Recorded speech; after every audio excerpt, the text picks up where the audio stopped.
Well, hey everybody, it's Doug here, Doug Mystic Guy on Board Game Geek, welcoming you back for episode 7 of our playthrough of Myth using the 2.0 rule set. Now, it's heading toward the holiday week, and I'm trying to get some filming done so that I can get to some interesting things for you. I had some weekend plans for filming I'm going to get to. That plan is not this game, though I'm enjoying playing this for you, and I hope you're liking it too. Not botching it up too badly. But anyway, we're going to continue. Let's get right to it. I don't want to waste any time. We're about to clear this tile. Now, if we can clear this tile, and if you have been watching the previous episodes, our next step is to invade the lair of the villain Bones and see if we can take Bones down, or at least chase him off.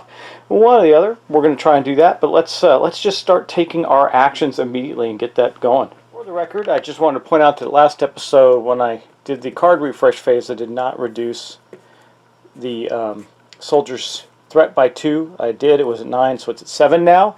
And now we can take our turn. While we're at it, we might as well just get on with the soldier, right? I do believe that we are going to... I only have one attack card in my hand right now. It's this one. This yoke is heavy. I can attack and bash with rage. It says attack one target within range. If the target is a captain or minion, the target is prone. I don't have any of those, but I do have a couple archers that are bothering me. They're in my way. So let's take a look at those.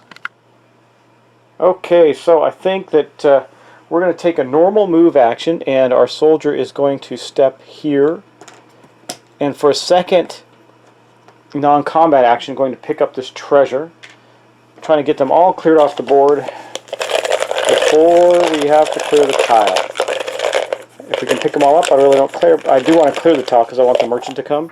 Got another white treasure. So the white treasures are basically things like money and little potions and stuff, but not very valuable. Here's the white treasure deck. Let's see what we get. 2 coins. I'm just going to slap that on the card of on the player card of the soldier right now. I'll put the coins out for her later. And then we're going to play the card, this yoke, I don't know. Yeah, this yoke is heavy. It is a reaction, so it is not our action. We did take a normal move, so we are going to have -1 target number and +1 fate die. So we only need a 3 to hit right now. I've just put that into the first slot of the soldier. She is not going to do anything else but that, I believe, this turn. So let's get our dice pulled together. As you know, she has to use her shieldness, so that is just going to give her 1d10. Then for being a soldier, she's going to get a d10 and a fate die. And for using the yoke is heavy, she's going to get a second fate die with the shield bash. Let's go roll the dice. She's only going to kill one of them. That'll put her threat back update, but we're going to, at the end of this turn, we'll reduce a lot. So if I don't trigger another darkness phase, we'll be back in the safety zone. Okay, well, we definitely Annie got a rage. It says she can increase her threat by 1, but we're not. We already have enough, but we did definitely kill another one of these little fiends, and it is gone off the board. The soldier's threat is now 8 of 9, or 8 of 10 rather, which you can see here. And note that got 3 free action slots, so we're going to leave it like that so that we can reduce the threat before we go into the major battle. Now there are some darkness cards that trigger a very bad event at 8, so we're trying to avoid that. If we're at 10, we would trigger a bad event, so we got to definitely not be at 10. But that leaves us with just one little archer here to contend with in a moment. Also, you can't see it up there, but I am moving our AP track up to 3, so we got 3 more AP before we can do anything, before we trigger another darkness event. Well, I think our Acolyte's going next. Now, we have this awesome ability. Here, I'm going to show it to you. It's range 4. It's called Last Rites. It would be his action. It says, Attack one target with range. This attack also affects a number of sequential or squares equal to your faith, counted clockwise. Well, we need 3, so this counts as one. No, it does not count as a faith card. So we may again. I've not been very good at this session of coordinating faith. It's been very bad. In fact, I don't have any faith in my in my deck, in my hand at all. I could, I guess, do this as an action as well. Attack one target within range. If hit, the target gains damage over time, but we'll just kill them outright. I don't even know. I think maybe, wish I just had a normal attack with the mace. Maybe I'll think about doing our rogue, or let's see what we got with our rogue, our brigand character. Let's see what we got here. Dark Reaver, Unseen Ally. That we could do again. I don't want to use the Shadows Touch. That's for a big hit. Attack combo. Attack up to 3 adjacent targets. Okay. In a 90-degree arc. Well, that's not good. I could only get 2 of them with this. And we'd have to make a full move, not a cautious move. Now he does have the cloak, which allows, or the dagger rather, which does not allow for, well, it's only on attack. I don't know, guys. I could make a cautious move to here with him on this treasure. I'm still debating. I don't know. Or we could go with our, sorry, bump the camera. Boop. Our girl here, our apprentice. Maybe just do an attack on the one right next to her. Just one more threat. Or we could do the arcane lance and just hit the one farthest, the archer farthest here, maybe. Let's do that. We're gonna spend, or she's gonna do arcane lance. She's not gonna move, which means she needs only 3 or less to hit them. Well, actually, she's gonna move 1. She's right here. She's gonna move on top of this treasure here.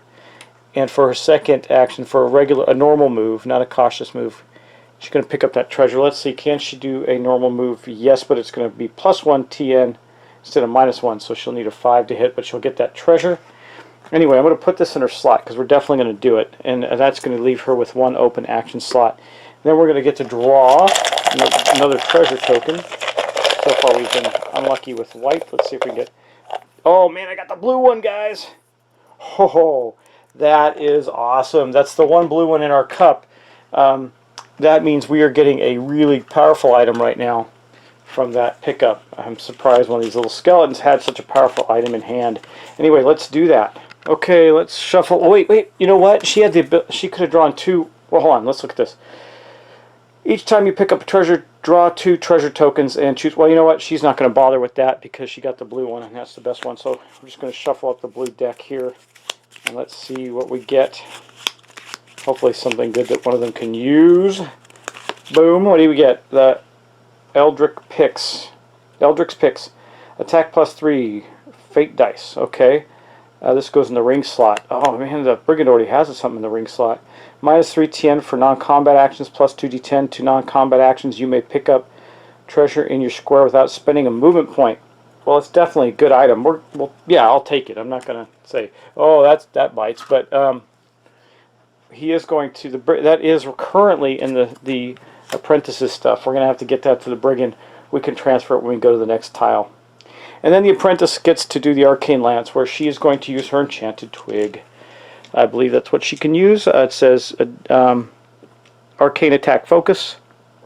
Or wait, I think she has to use, yeah, it's not magic, so for her focus she has to use her lucky cup. It doesn't really matter.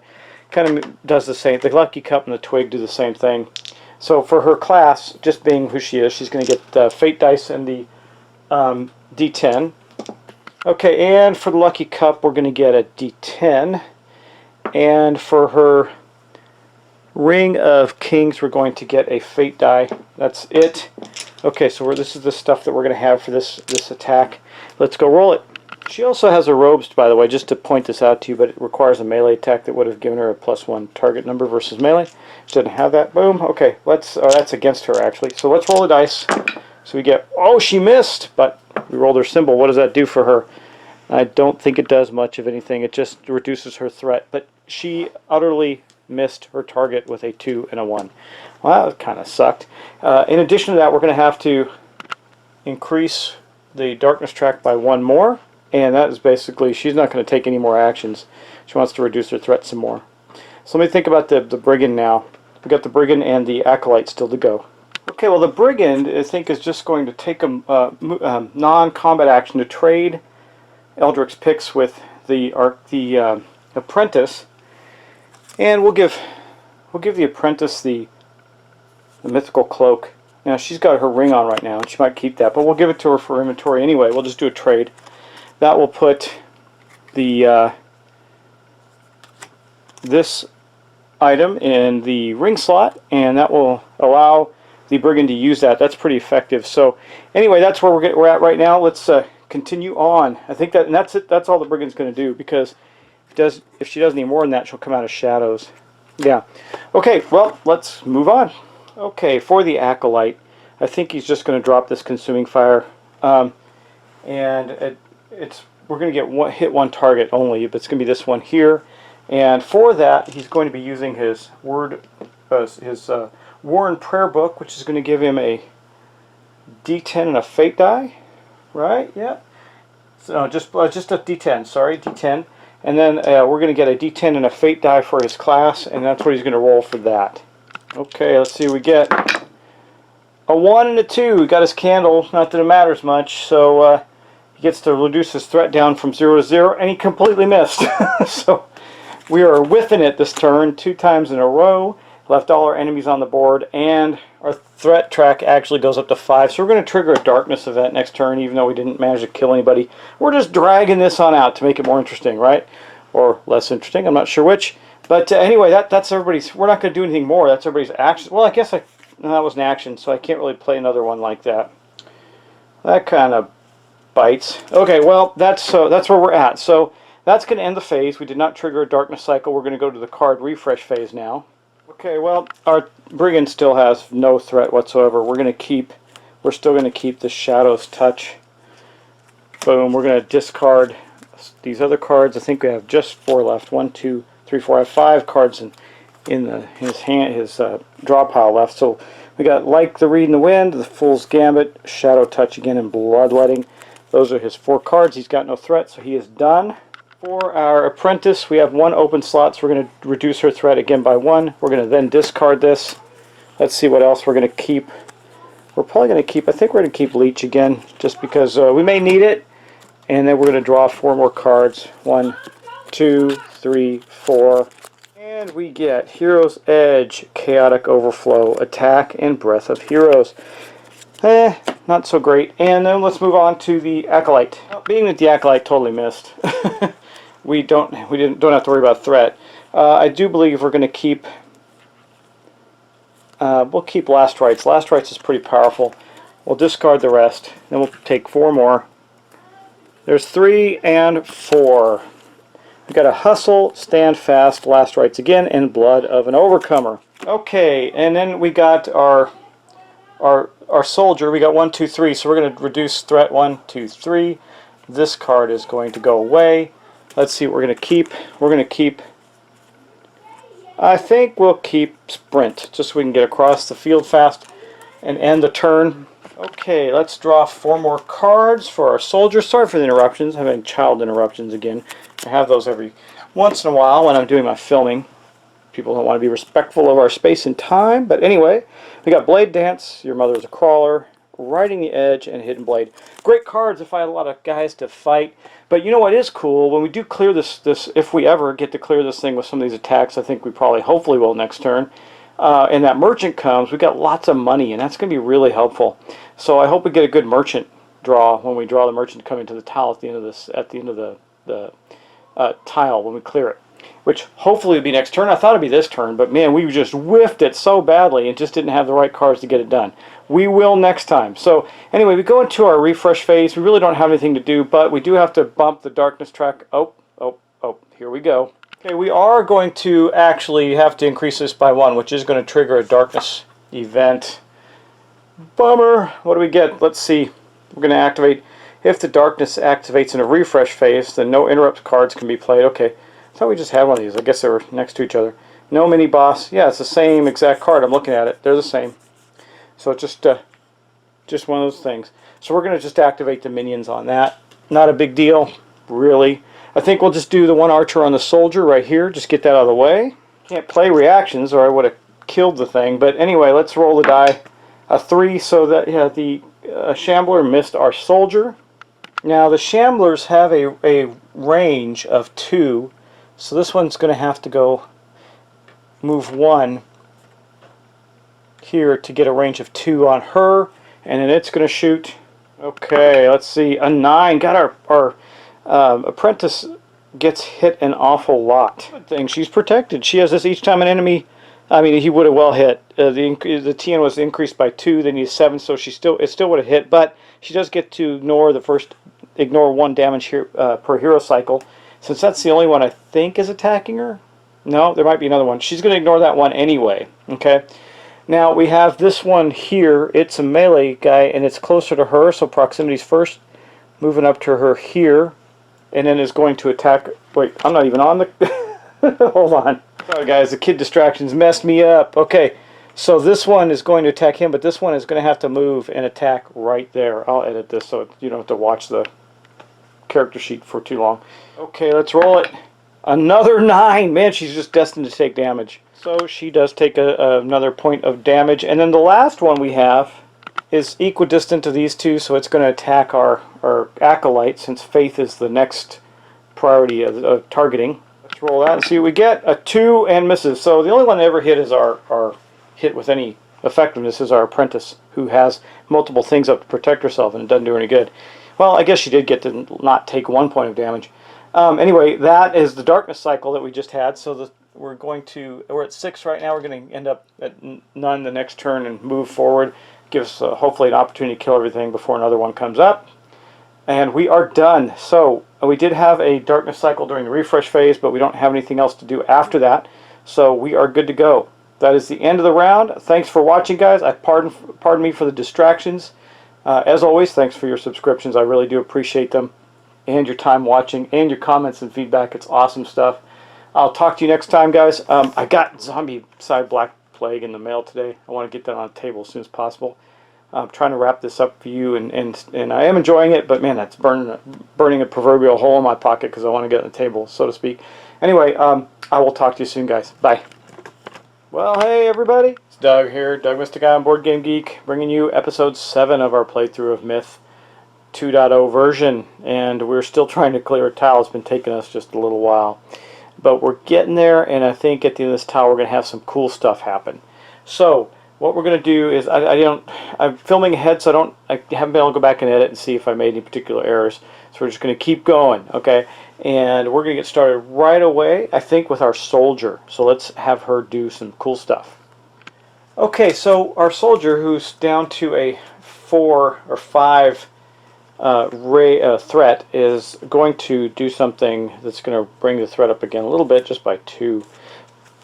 We're going to play Riding the Edge, and basically it's going to be his action. He's going to make a full move, and he's going to have to play a rage as well, so we're going to go do that. Let's go to his player area, or her player area rather. There's a male version of this character that came with the first box edition, and I've been playing with the female character, so I keep saying him, but we're going to place this down as a rage card. Boom, right here, and then we're going to play Riding the Edge right here, and then I'm going to go show you what I'm going to do with that. So we're going to get, normally you get 2 moves, but this allows you to do 3 in a straight line, and we added 1 rage. So we're going to go 1, 2, 3, 4 to end up here, and we're going to go right through these guys. So now, since we're doing such a big movement, we're going to get a D10 bonus. It says right here, big D10 bonus right there. Let me just straighten this out a bit. Boom. Okay. So there's the D10 in the bowl, and then we're going to get a D10 and a fate die for being a soldier. And then we're using the longsword, which is going to give us a 2d10 and a fate die. Is that correct? Yes, 2d10 and a fate die. Boom, right there. So right now we have 4d10, 2 fate dice. I'm trying to see if there's anything else. Nope, that's going to be it. So let's go roll the dice, see if we can kill those 2 guys right there. Okay, we're going to roll these dice up right here, see what we get. Well, we definitely hit. We got 2 6s. We need 4s. We did not get any of the soldier symbols, but that's okay. We did kill these 2 archers right here as she ran right through them. Boom. And then we're going to bump up her rage to 2. She's still at 7, so we're okay there. And then lastly, this Riding the Edge card has 2 AP. So we're going to have 2 AP. We're going to go right to here, boom, and that basically killed those 2 guys. And now we're going to get to move on. I think that's all the soldier's going to do, because I definitely want her threat to go down. She's already moved. That is her action. So let's go on, I think, to the Acolyte, who's going to try and take down at least that one in front of him. Well, no, let's do this. We're going to go first to the Apprentice. So here's our Apprentice. She's doing pretty good. I'm debating whether or not she starts wearing that Mythical Cloak instead of the ring. It does kind of give her the same kind of effects, except the Mythical Cloak gives her an extra movement point. Not sure if I want to do that. Anyhow, I think we're just going to do attack. And it is going to be a basic attack, her action, as well as put an AP on the board. We're going to do that. And it just basically attacks one target. Now, she has not moved, so she can make up to a full move. Let's think about that. So she's still got a Ring of Kings on. She's going to go make a move to here. Okay. And we're going to pick so that's 2. She can't pick up that treasure. She'd have to make she can make a full action, a rush action. No, she'll just move there. We'll pick it up. But no, let's do this. She's not going to move there. She's going to leave that there. She's going to attack this guy instead. I'll tell you why. Okay, let's get her dice pulled together. So she gets nothing for the spell itself. It does require a weapon, so it's going to be her Magic Twig, which is going to give her 1d10. Okay, then she gets a d10 and a Fate die for her class, and she gets a Fate die for the ring. Okay. And that is going to be all she gets, so let's go roll those dice. So far I haven't been able to roll where their symbols have had any good effect at all. And we didn't roll them. We rolled the one for the Acolyte and one for the Brigand, but we did hit, so that one is dead. So she shot flames out of her little magic enchanted twig and killed this one. That is going to put her threat up to 1, but it'll go back down at the end of the turn, and then this card also is going to increase our AP by 1, which will put up to 3, and now we only have 1 to take care of.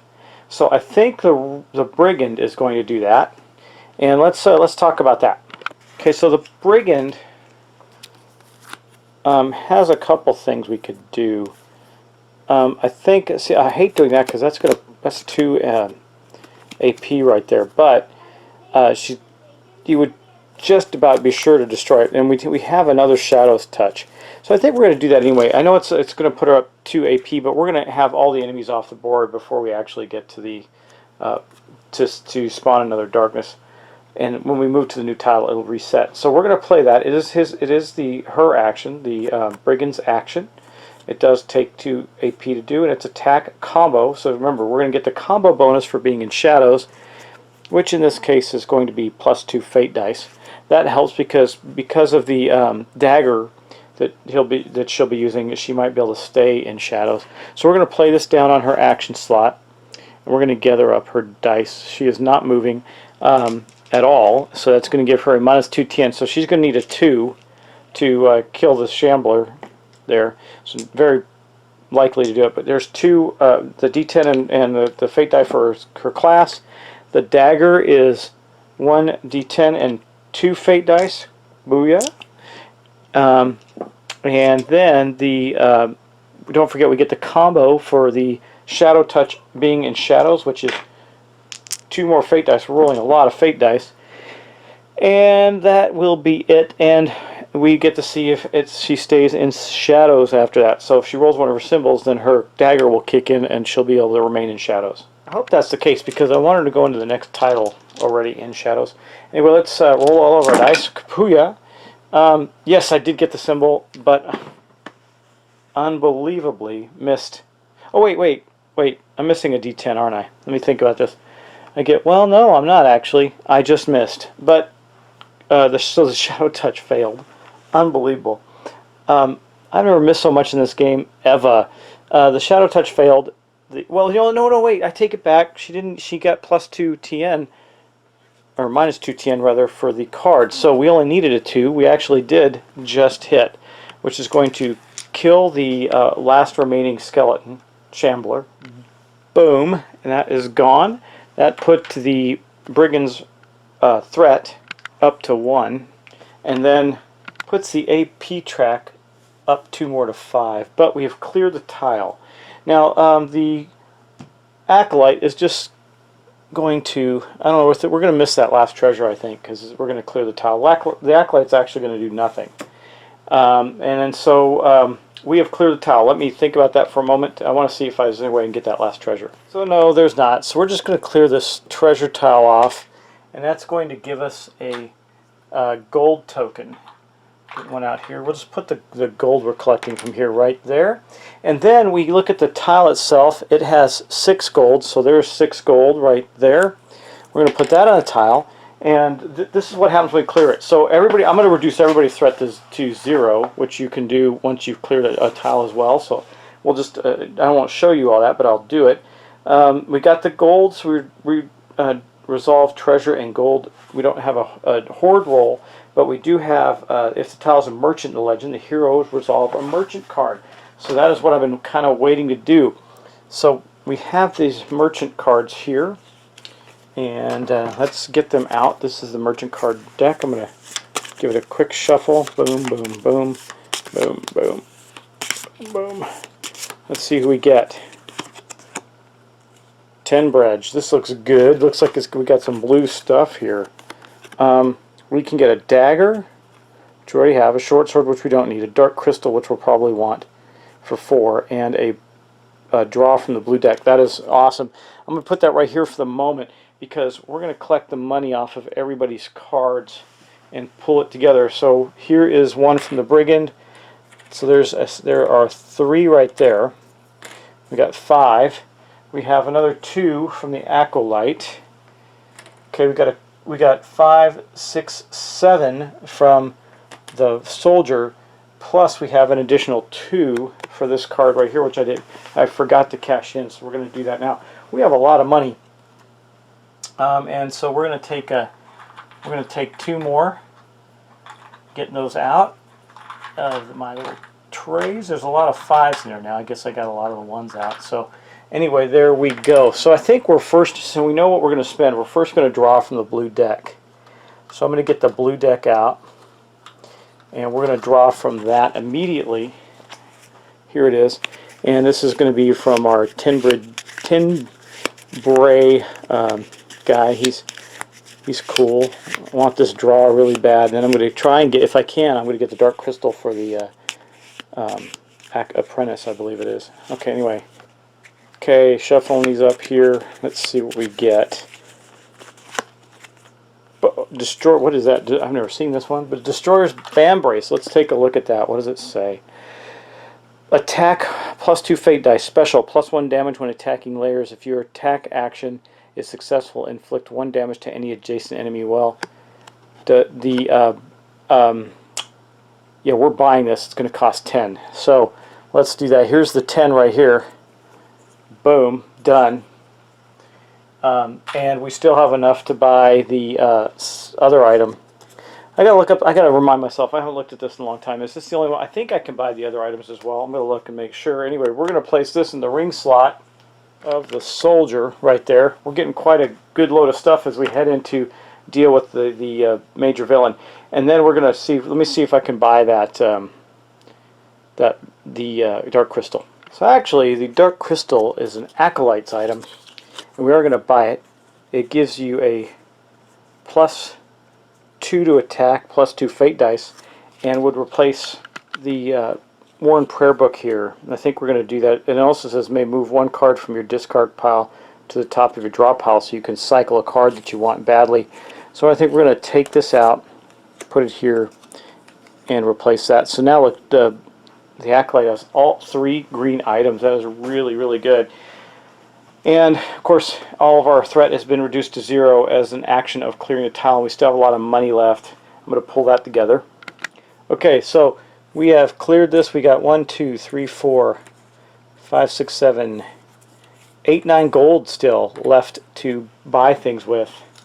And I think I'll just do a few on each character, just so this, I don't know what it matters, but just so they all feel like they have some money. I'll give the apprentice none. The brigand will keep 3, so I spread out all the money amongst the characters. That is going to be the end of the tile. So we have cleared the tile. The next thing we're going to do is move on to the last one. But, guys, this is episode 7. Okay, that's quite a few episodes, and I have something I really, really want to do before I get too close past the holidays. So I'm going to take a break here. We cleared the main part of the first part of this mission.